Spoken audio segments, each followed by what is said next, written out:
आप सभी को मेरा नमस्कार। आज मैं आप सभी के समक्ष रविवार की कहानी प्रस्तुत कर रही हूँ। आइए शुरू करते हैं। बोलो सूर्य भगवान की जय। एक बार सूरजमुख की माँ और बीवी दोनों रहा करती थी। सूरजमुख आधा धन तो प्रजा में बांटा करता था और आधा अपनी माँ और बीवी को दिया करता था। उसकी माँ और बीवी घर में कुछ भी काम नहीं करती थी और ना ही पूजा पाठ करती थी। धीरे धीरे उनका धन खत्म हो गया। घर में खाने के लिए दाना न रहा और ना ही पहनने को कपड़े। तब दोनों सास बहू फटे हाल सूरजमुख के दरबार में गई। सूरजमुख के पहरेदार उनके पास आए और कहने लगे, हे राजन, आपकी माँ और बीवी दरबार में आई हैं। उनकी हालत बहुत खराब है। सूरजमुख ने विचार किया, मैं आधा धन तो प्रजा में बांटता हूँ और आधा अपनी पत्नी और माँ को देता हूँ, फिर भी इनकी ऐसी हालत क्यों हुई? तब उसने पहरेदार से कहा कि उन्हें मेरे पास भेजो।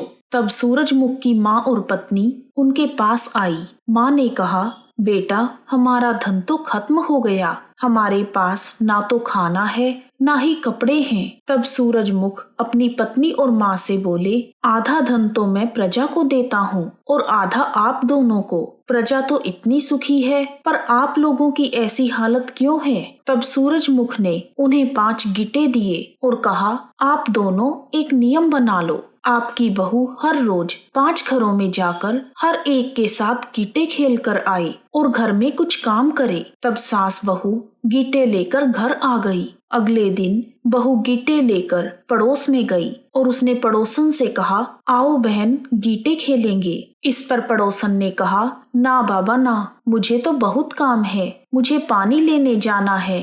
तुम्हारा क्या है? तुम तो सूरजमुख की पत्नी हो, तुम्हें क्या कमी है? फिर वह दूसरी पड़ोसन के पास गई। उसने भी यही कहा कि मुझे तो चूल्हा चौका करना है। तीसरी ने कहा, मुझे कपड़े धोने हैं। चौथी बोली, मुझे पूजा पाठ करना है। और 5वीं कहती है कि मुझे तो खाना बनाना है, पूरे घर की सफाई करनी है। इसी तरह दिन ढल गया और उसके साथ किसी ने भी गीटे नहीं खेले। फिर वह निराश होकर अपने घर आ गई। उसकी सास ने पूछा, बहू आ गई गीटे खेलकर? तब बहू ने कहा, नहीं माँ जी, किसी के पास मेरे साथ गीटे खेलने का समय ही नहीं है। तब सास और बहू ने विचार किया कि क्यों ना हम भी सब की तरह सुबह सुबह उठकर घर का काम काज करें। फिर वह दोनों सुबह उठकर घर का काम काज करने लगी, पूजा पाठ करने लगी और उनके धन में बरकत होने लगी। कुछ समय बाद वह दोनों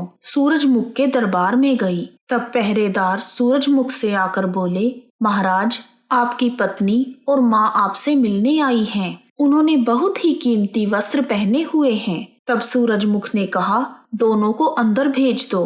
तब माँ ने सूरजमुख से आकर कहा, बेटा, हम तो बहुत सुखी हैं। तुम जो धन देते हो वह हमारे लिए बहुत है। तुमने हमारी आंखें खोल दी। तब सूरजमुख अपनी माँ और पत्नी से कहते हैं कि धन चाहे कितना भी हो, अगर हम आलस करते हैं तो वह घटता रहता है। इसलिए बिना आलस किए घर में काम धंधा करो।